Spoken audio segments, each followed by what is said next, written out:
Now, those of you who are fans of the HBO series Succession understand that one of the reasons why so many of the 10 books by James Stewart, books like Den of Thieves and Disney War, and most recently Unscripted, turned out to be bestsellers. They are laced with family rivalry and intrigue, the bedazzling lure of sex and money, and colorful personalities like Ivan Boesky and Sumner Redstone, who seem to think they are immune from the rules of common decency.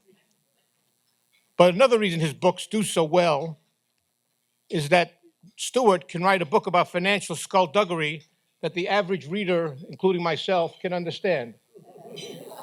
Besides understanding, there's enough suspense to keep the reader turning the page. A graduate of Harvard Law School, Stewart showed his right stuff early in his journalism career, winning a Pulitzer Prize in 1988 for explanatory reporting. That was for the Wall Street Journal, right? Right. He's now a columnist at the New York Times and just retired teaching business journalism at Columbia Journalism School. James? So thank you. So I want to tell you some about both about my latest book and what has brought me to this juncture and what has been, for me, an extremely fun and satisfying career. That one reason I kept teaching is like I can only hope my students enjoy their careers as they go through life as much as I have mine. And David Margolick, who invited me to speak here today, was kind of present at my origin story as a writer and journalist. I had been a lawyer. I had no particular interest in business. I think I went to law school. I remember corporate law was utterly baffling to me. I sat in the back row, and I don't know how I even passed. But I did graduate from Harvard Law School, went to work for a big law firm, and the clients were big businesses. And that's where I started developing an interest, because behind the scenes, I could tell you many stories that are unfortunately protected by the attorney-client privilege. But the behavior I saw there was like a postgraduate education in rich people behaving badly. I mean, the sad fact, and one of the reasons that I made the career change I did, was that from my point of view, and of course a lawyer's job is to zealously advocate the client's interests, but almost all of our clients were guilty, if not exactly of what the charges were, of something relatively serious. And I saw that firsthand, and it was a little discouraging over the years to work and to devote yourself to advocating on their behalf and then see them actually get off without having to pay any price for the bad behavior. So about 3 years into that, I became friendly with a lawyer who was married to Steve Brill, who I understand was your recent speaker here, and he put out the idea that maybe I should become a journalist. And it immediately resonated. Maybe because I don't know how old I was. I wasn't 30 yet. I always in my mind thought by the age of 30 you should have some idea of what you want to do in life. I wasn't at that threshold yet. But it was just something I wanted to do. I did not subject it to strict analysis or reason. But looking back on it, one thing I learned at Cravath is that it was a very competitive environment. They would hire 25, 30 lawyers, and maybe one or two would be made partner at the end of 7 or 8 years. And I could see a pattern that the ones who succeeded were not necessarily the smartest, not even necessarily the hardest working, but they were the ones who most loved what they did. And the lesson I learned was if you don't love what you're doing, it's very hard to compete successfully with people who do love what you're doing.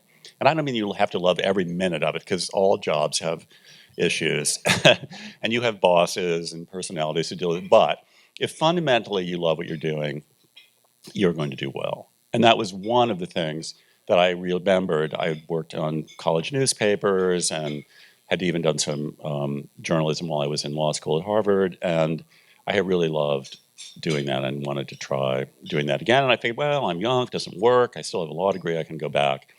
And fortunately, I never had to look back from that. So I grew up in a small town in Illinois, Quincy, Illinois. It's central Illinois. It's not Chicago. It's not Little Dixie. It's that farm belt in the middle of the state. And I remember looking around one day. I had a job mowing lawns, and I could stand in my front yard And as far as the eye could see in every direction, I mowed every single lawn. And I said, I have to get out of here.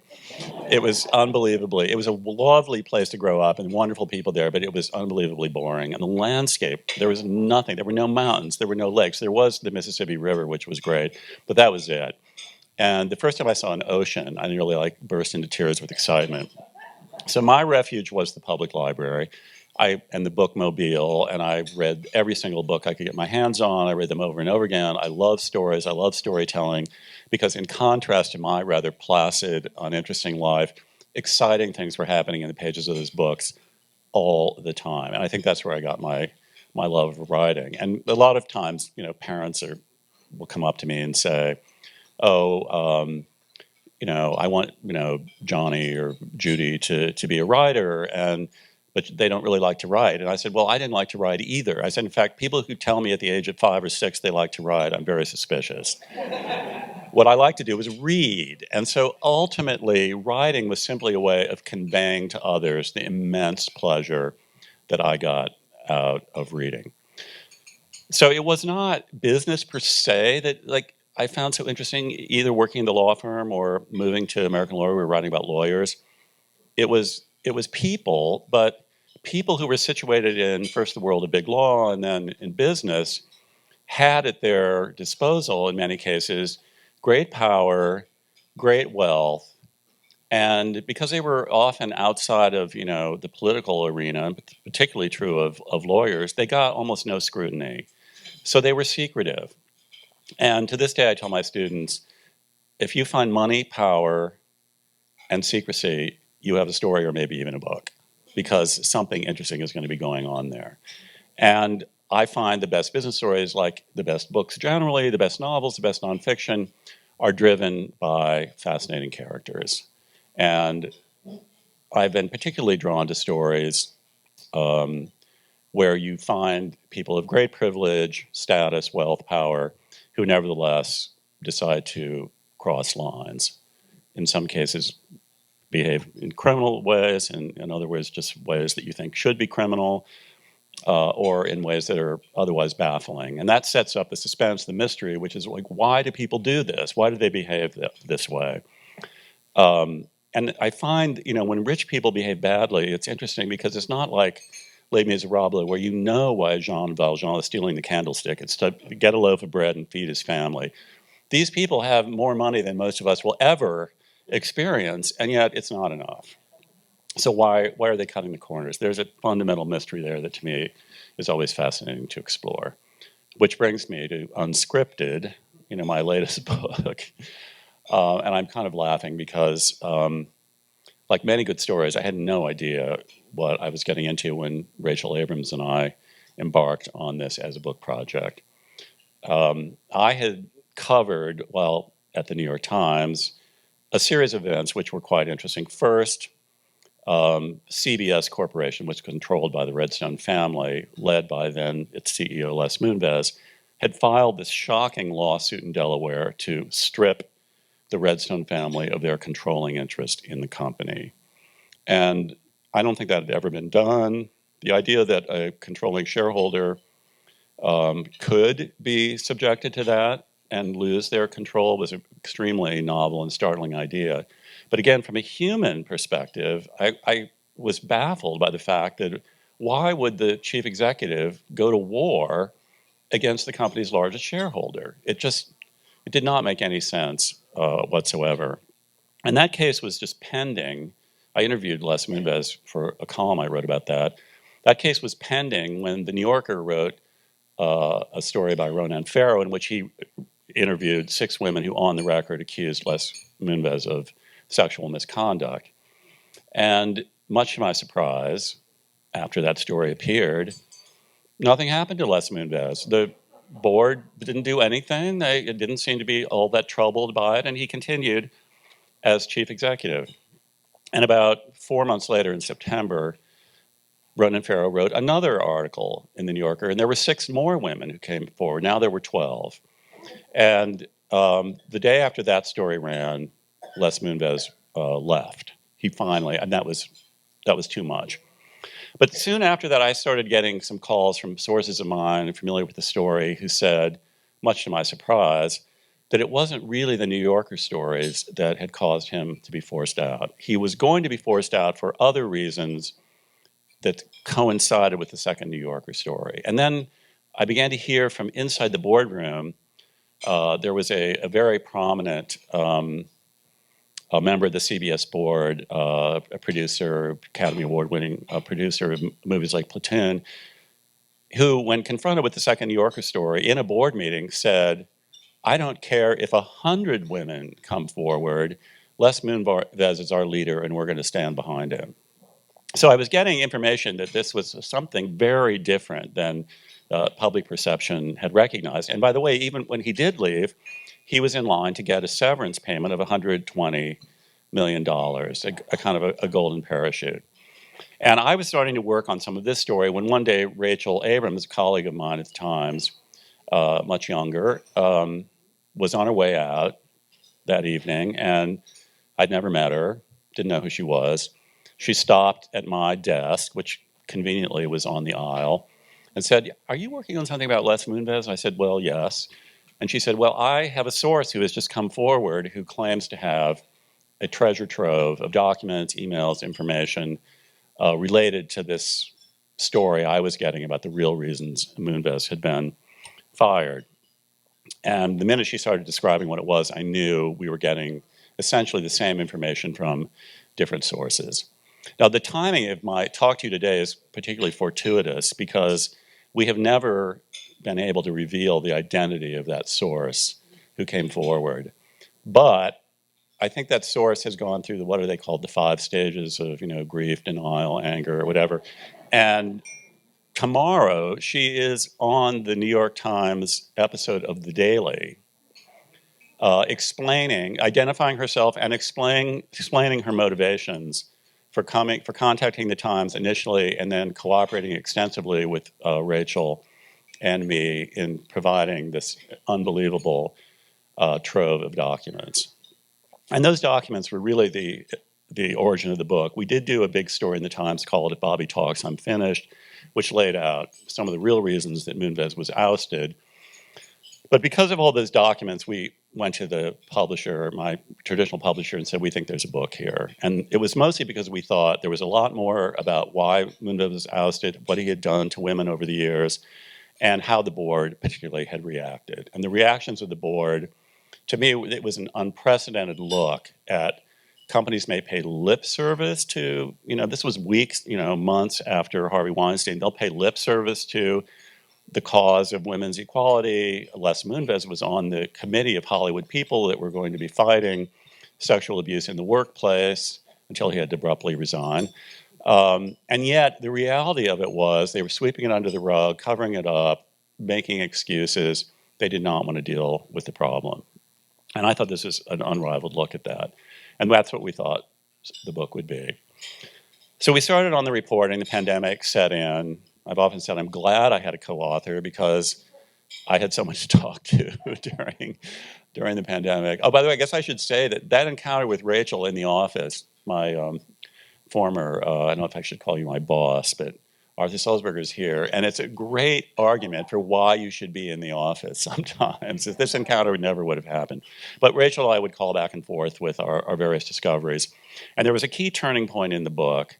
We didn't just have this confidential source, we had others that were feeding us a lot of material, mostly related to the board and the corporate story. So I was still seeing this as primarily a story of a big company, CBS, confronted with a crisis about its chief executive and how they then dealt with it or didn't deal with it. That was the contours of the book. But we knew there was this character out there. His name is George Pilgrim. And exactly how he fit into this, we weren't entirely sure. He was fairly low on our list of people to interview. Sumner Redstone, who became a significant character in the book, given that he was the controlling shareholder, had been living in his Beverly Hills mansion with not one, but 2 mistresses, if you want to call it that. One of them was his fiancée and had a 9-carat diamond ring. The other was a former girlfriend, but they were living in there together. And that whole arrangement had blown up just about the time that Les Moonves got ousted, and we were exploring a little bit of that. And one of the reasons it blew up is that his fiancée, Sydney Holland, had an affair with this guy named George Pilgrim. Now, this is where, this story began to take on slightly surreal dimensions. George Pilgrim had served 2 years in jail as a con man. He had been selling digital advertising for an empire of minority-themed magazines, none of which existed, and evading taxes. Moreover, he had gone through a period of time where he claimed to be the grandson of William Randolph Hearst. He was William Randolph Hearst III. George was very handsome. He was a former soap opera star. And producers came to him and suggested he be the subject of a reality TV show called Filthy Rich. And he did. He agreed to it. And he appeared in the film as William Randolph Hearst III. And he was on there with his supposedly girlfriend, Louise, who was supposedly the daughter of a billionaire. So they were in the movie. By the way, if you actually had looked at the years that William Randolph Hearst lived, you would recognize that he was too old to have had a grandson at George's age. Nevertheless, he hobnobbed with the Hollywood elite. So one day he was in his Porsche driving down Sunset Boulevard. In LA, they have these big billboards promoting the latest movies coming out. And he saw himself on the billboard promoting this movie as William Randolph Hearst III. And he thought to himself, uh-oh, I may be in trouble. And in fact, the Hearst family found out about it, and they then sued, and that whole thing unraveled. By the way, his girlfriend, Louise, was trying to marry him. She was from Scotland, and he claims was trying to get a green card. And he said no. But she went on to marry Steve Mnuchin, who became the U.S. Treasury Secretary under Trump. And you may recall there was some scandals where she posed in provocative dresses, like while visiting Fort Knox.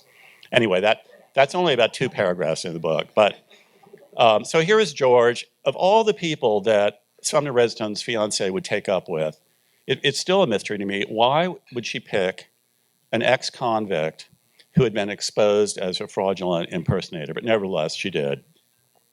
So the affair blew up. So Rachel and I had a brief discussion. Who should interview George? Of course, Rachel won out. And he said, come, I'll talk to you, but you have to come see me in Sedona, Arizona. And I was very worried. I thought, I don't know, it seems dangerous. I said, Rachel, I don't know if it's safe. He's has a notorious reputation as a womanizer. But she said, no, I'm used. She'd done a lot of reporting. She was on the Pulitzer team that did the Weinstein story for the Times. She said, I can deal with him. So she went. And he gave her, he is like a journalist's dream. He had saved every email, every picture, every text from Sydney. Amazing raw material about his affair with her, how it blew up, and more importantly, the things she told him about what was going inside the Redstone mansion. So Rachel was calling me up like every hour saying, oh my God, you won't believe what he gave me now, or I just got this, it's incredible. And I'm kind of absorbing all this. And I was thinking, yes, this is incredible, it's amazing, it's an amazing story, but it really is not a story about the CBS board and the ouster of Les Moonves. And I was actually getting slightly annoyed. And I was saying to myself, George is taking over the story. And I went to bed. I got up the next morning and I said to myself, important lesson I tell my students, let George take over the story. And I threw out, we'd written about 100 pages, I threw them all out. If you look at the book now, you'll see the opening scene is George is at the swimming pool at the peninsula of Beverly Hills.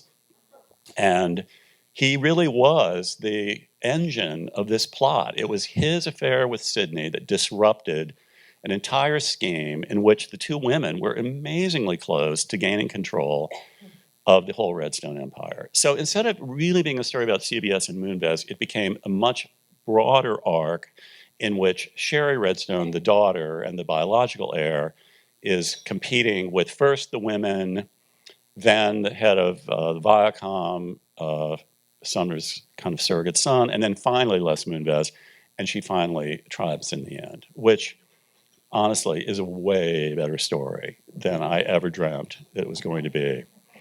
And the revelations just kept piling up. I hardly know even where to begin, so I just won't. But I can promise you, there are some astonishing actual events in there, and there are a few. I have to admit, I think I'm pretty grown up, and I've seen a lot in my life. But there were some things we just could not put in on grounds of taste. I'll just leave it at that. In the end, it was incredibly satisfying, both to work with Rachel, who did fantastic reporting. I think we complemented each other very well. She did a lot of the women victims who could relate very easily to her, and she deserved that byline for George alone, who, by the way, still will send her, sometimes me, a burst of text in the middle of the night. The reviews were sort of beyond anything I could really have hoped for. But one thing I had learned from my first editor, Alice Mayhew, who I dearly love, and who died not that long, died during the pandemic, is she said, never write a book because you think it's going to be a bestseller. Because if it's not, what do you have? You have a book that you wanted to be a bestseller that wasn't. Write a book that you love, write a book that you believe in, and then who cares whether it's a bestseller? You have sitting on your shelf for the rest of your life a book that you can be proud of. And by the way, who knows? After you're long gone, it could still be discovered, and people will recognize it for the great book that it is. And I've taken that to heart and repeat that to my students at every opportunity.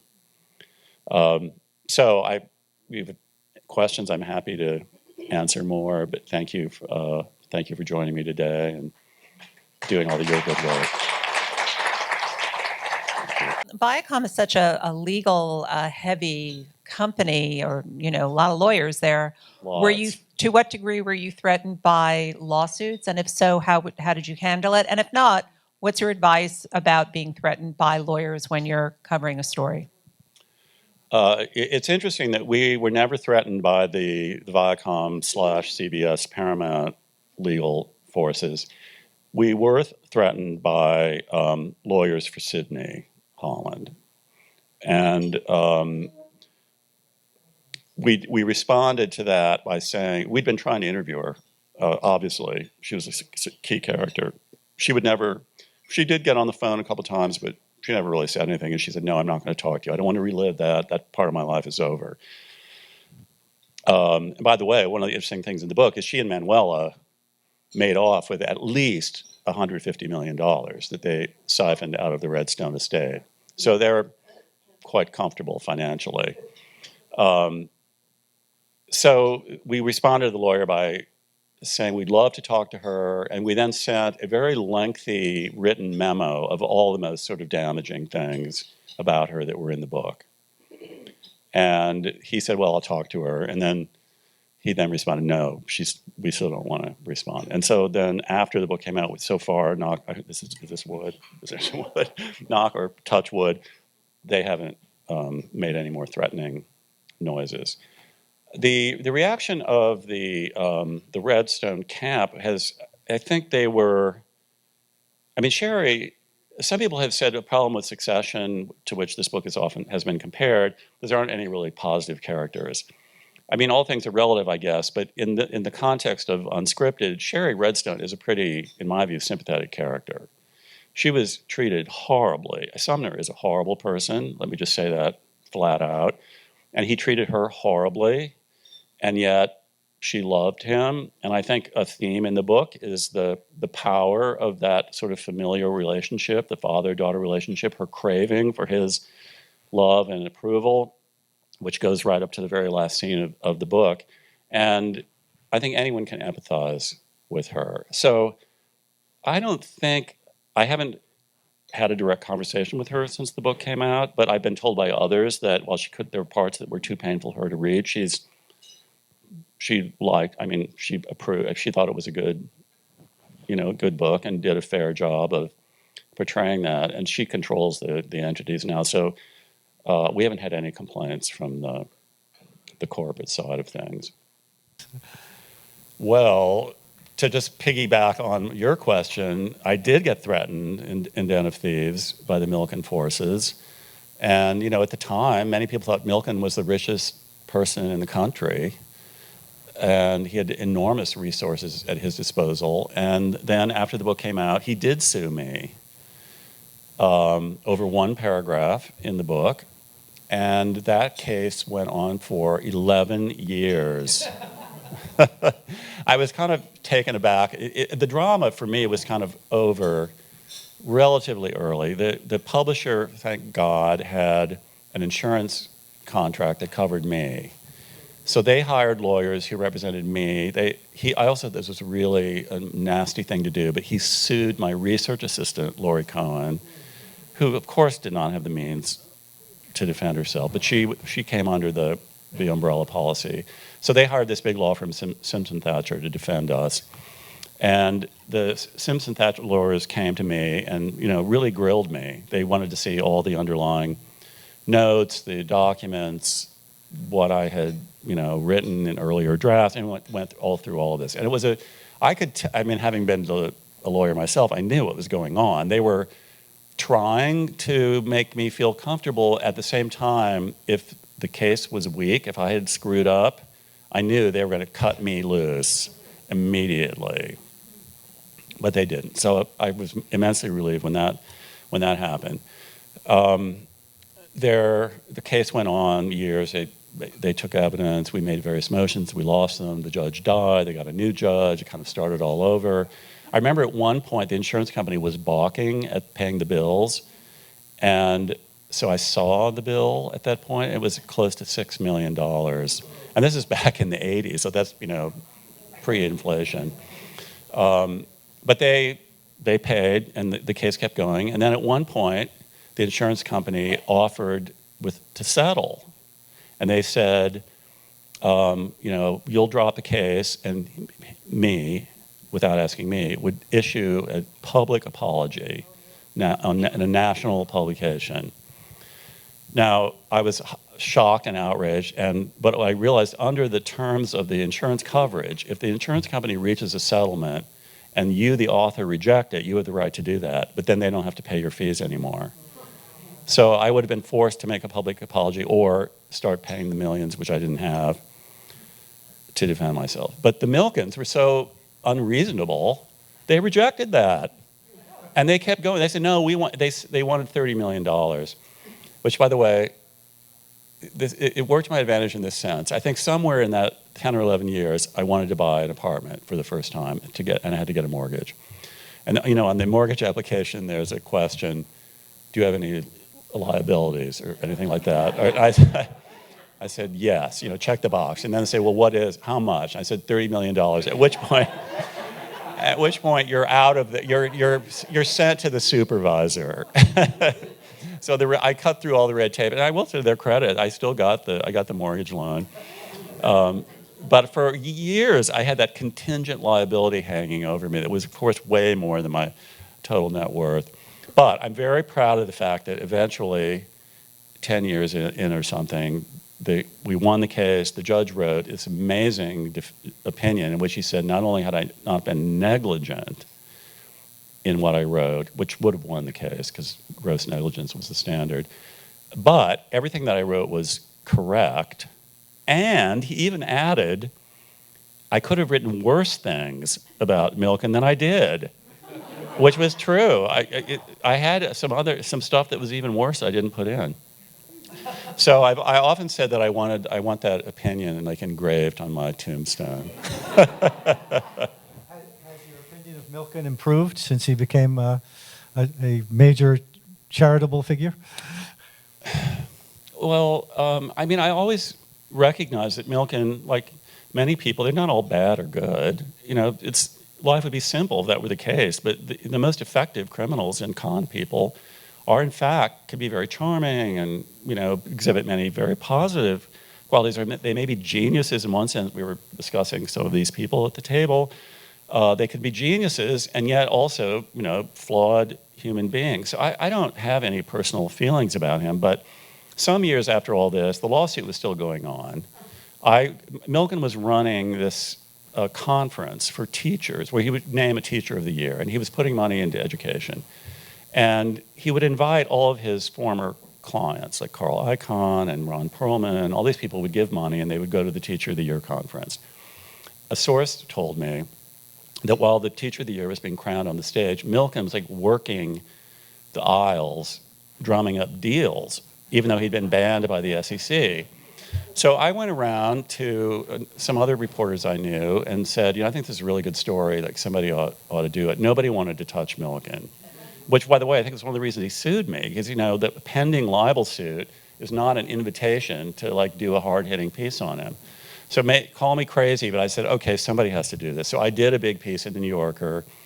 I exposed Milken for, one of the deals he cooked up was Ted Turner's sale to Time Warner. And the SEC ended up fining him several $100 million. He had to give back his investment banking fee, which he wasn't supposed to be earning.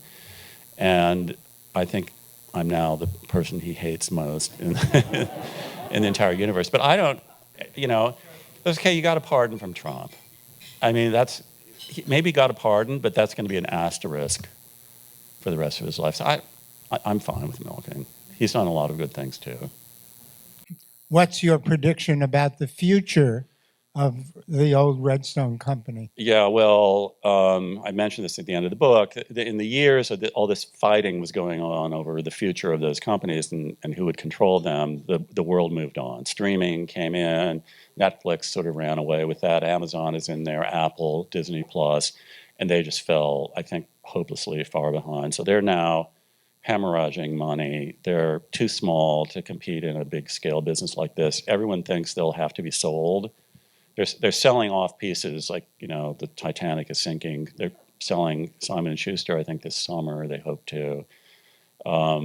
They're selling BET. They're selling a lot of the cable channels.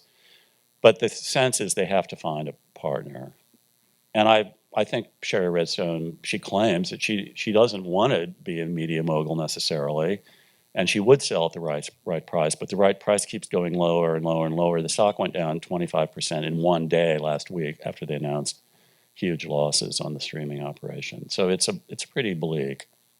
How do you understand Sumner Redstone? Here's someone who created this company and one that rose geometrically to one of the most prominent companies in the country, and yet he's, you depict him as a very strange person. How do you understand that combination? Yes. Well, I'm not a psychologist or a psychiatrist, but I think, like, many people, there's enough in the book that you can see his relationship with his own parents, especially his mother, was a very formative experience from him. A mother who was incredibly driven, held him to amazingly high standards, which he kept jumping through those hoops. And I think very significantly, he wasn't allowed to date, and no woman was ever good enough for his mother. And then at age 76, he descends on Hollywood and he goes wild. I guess you can connect those dots as well as I can. One thing I will say about him that I found so fascinating, and one of the kind of themes in this book, is he was always going around saying he was never going to die. And he would, people would kind of laugh, and was it a joke? I mean, he couldn't really meant that, but he said that repeatedly. And one of his many girlfriends confided in us that he told her the reason he said that was that he was afraid to die, that he was self-aware enough to know that if he died and faced a final judgment, that the punishment was going to be harsh, that he knew his behavior had been so bad. But what I think is so, stepping back from that for a second, when you read the book, something that dawned on me is he got his final judgment. He didn't have to die to get it.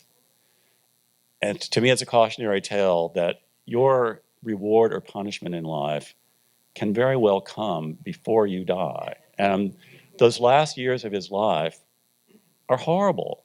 He's crying. He's being abused. He's subject to elder abuse. He's cut off from his family. No one loves him. I mean, he created his own hell.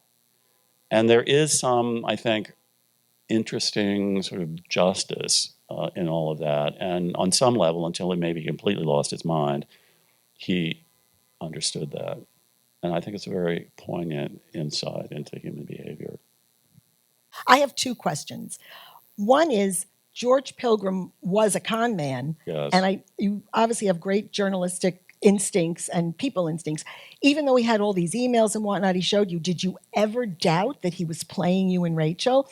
And then secondly, I know you said that for good taste reasons you left out certain shocking elements of the book, and our luncheons are always GP rated, but I thought you might want to share. We're all adults here. You might want to share one of those incidents with us.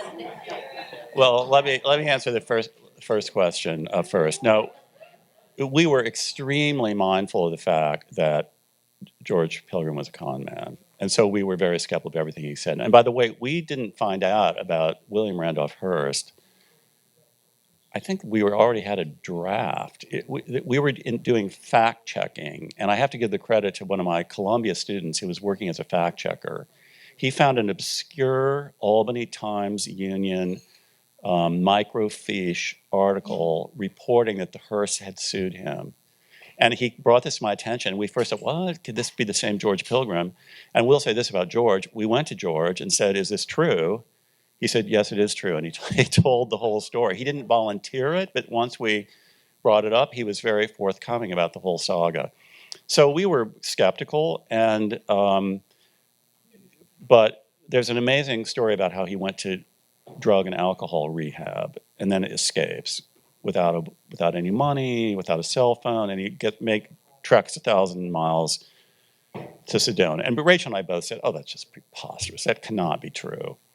But we found he had this girlfriend who was there at the time who confirmed that, yes, he showed up after his escape. And she had spoken on the phone to the cab driver he persuaded to take him there, and still had the number that we could confirm with the cab driver. So we were able to actually verify all of this. And once this all started checking out, we started to, give him more of the benefit of the doubt. But knowing that we could be attacked for relying on someone with his reputation, it's almost all from the text, the emails, the documents. There's very little in there that we just took George's word on. Okay, now let me just tell you something about what got left out. You will see in the text that Sidney and Manuela had cameras installed inside the mansion, including in Sumner's bedroom. So everything was recorded there. And among the other things that they did, this is in the book, is Manuela had an assistant. And one of her jobs was to visit Sumner and cater to whatever his sexual impulses might be. Now he's like 94. So, and all of that was recorded on videotape. Sumner also arranged get-togethers with other people who had sex, who brought in other women to have sex, and that was all recorded. And some of those recordings were on Sidney Holland's laptop computer that got stolen at one point. That's in the book. So there were people who have these tapes, some of which I've seen. And I'm going to stop here because you have to trust me. You do not want to know what was going on with a 94-year-old man and his attempts to have sex. And honestly, nobody deserves that. I don't care how bad Sumner Redstone is. No one deserves to have that in circulation. So I'm just going to trust me on that. Jim, I'm wondering if you happen to have seen the Elon Musk interview on CNBC last night. On the one hand, you have this incredibly transformative technology and this man behind it. On the other hand, he's tweeting that George Soros is an enemy of humanity. Can you separate this incredible company from this complex individual, and how do you do that? Well, I was thinking of him, and we were talking about this earlier about nobody is all good or bad, and he combines genius with these other bizarre personality traits. And I've interviewed him a number of times, including some stories for the Times, one of which was on the front page. One of those interviews, he started crying in the interview, and another one, I thought I was going to have to call for medical help because he was falling apart, and I don't know if he's going to be able to walk out of here. I began to, I've never written this, and again, I'm a lay person, but I think he has very, very serious psychological demons that he has to contend with that seem to get worse when he doesn't get enough sleep and he's under stress. So I think he's an extremely erratic personality. But there's no question that, somebody, I don't know, at our table said, he doesn't, to say that he thinks outside the box is not doing justice. The originality of his kind of visions and, ambition is truly remarkable. I saw a little bit of that interview, and I just think we have to kind of take the good with the bad. The Tesla, I think, is a really exceptional car. I don't know how he did it. Sending the rocket up, maybe that'll do I would never count him out. Even Twitter, I don't know. It seems like a mess and a disaster, but let's see what happens. Oh, by the way, I don't think he'll ever talk to me again after the Times story, because among his other qualities, he's extremely thin-skinned about what people write about him. I went down to the Tesla dealer, or the showroom or something here in Manhattan. It was very early on. The Tesla had just appeared. And I went in and I said, I was maybe interested in it. But I had a house in upstate New York, so I would be driving fairly long distances back and forth. And the salesman was incredibly nice, very intelligent. And he said, well, honestly, I don't think that we're there yet. We don't have the charging station, so I don't think the Tesla's for you. So I wrote a column. I was writing a column, and then the Times wanted to go get a photograph of this guy. And so I called him, and I said, is it okay if a photographer? And I said, I was the customer. I'm a Times reporter. And I'm going to write this up. And he said, oh, that's fine. And I said, can we send a photographer down? He said, well, I'll have to check with, headquarters. And the next thing I heard, he was fired for interacting with a reporter without permission. I said, but of course he didn't have permission. He didn't know I was a reporter. And that gave me a lot of insight into the authoritarian culture inside Tesla. So the fact that he's friendly with Peter Thiel and, that he'd be, attacking George Soros, none of that surprises me. Talk a little bit about sort of the differences of working with somebody else and doing a book on your own and how that worked out for you. Well, it worked out great, but I have to admit, maybe halfway into it, I thought, oh my God, I didn't realize it's kind of like marrying someone that you after the first coffee or something. Because I didn't know Rachel at all, and I don't think I had really. There was no question that she would be part of this because she cultivated the confidential source who's going to be on the Daily tomorrow, and that the book wouldn't have happened with all of that. She did an amazing job. It's one thing, yes, this person sent a tip into the Times, but it's a long way from getting a tip to then sitting down and having this person fully cooperate, not to mention feeding confidential documents and all of that. So she did a fantastic job with that. But their reporting was extremely complimentary. Like I said, she's young, she's female, I'm older, I'm male. I had sources in the legal community.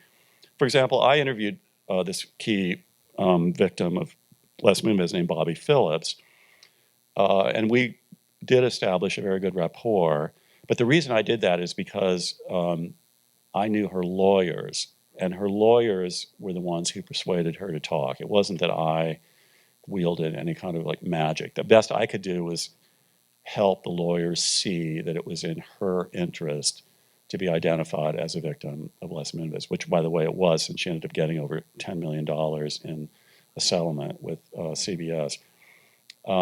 So I did her, but the other victims, the women, Rachel did, and I think they naturally felt more comfortable with and could confide more in a woman reporter. At least that's the way it seemed to work out. So we kind of, and I knew corporate board people, and I spoke to Sherry Redstone, and probably, given her stature, she wanted somebody more senior with more experience, and so it all kind of worked out. In terms of the actual writing, I did initial drafts, and then I would feed them to Rachel for revision, comment, editorializing. But the goal there was to keep a consistent voice throughout. And so I know there are co-authors who trade chapters back and forth, and I don't know how that would work really. I can't get my head around that. But again, this worked out extremely well, and we had some minor disagreements here and there, but nothing of any significance. So it was incredibly gratifying, the whole experience. That said, once I realized how many ways it could not have been a gratifying experience, I'm not sure I'm eager to sign up with another co-author again. I'd be happy to do another thing with Rachel, but I don't know if I'd want to roll that dice again. Something I said in the very beginning is I love to read and I love good stories. And as the deeper we got into it, I thought this is like the most amazing story I'll ever get to tell. And that just gives me immense satisfaction. More than anything, whether it sells or anything like that, that the delight in being able to create a story like that and know that at least some people are going to get it and love it. And I've gotten enough, feedback from individual readers that I know some, have really loved it, and that just gives me huge satisfaction. I've often felt I'd rather get one reader who really gets what I was trying to do than millions who read it and forget it, and it means nothing to them. I'm not sure publishers would agree with that, but in terms of personal satisfaction, it's a thrill. Many of you here are writers, but to be able to get a deliciously interesting, fun story like that and be able to tell that and know in my head, oh, people are going to love this, wait till they read that. That is really fun. Thank you. Thank you.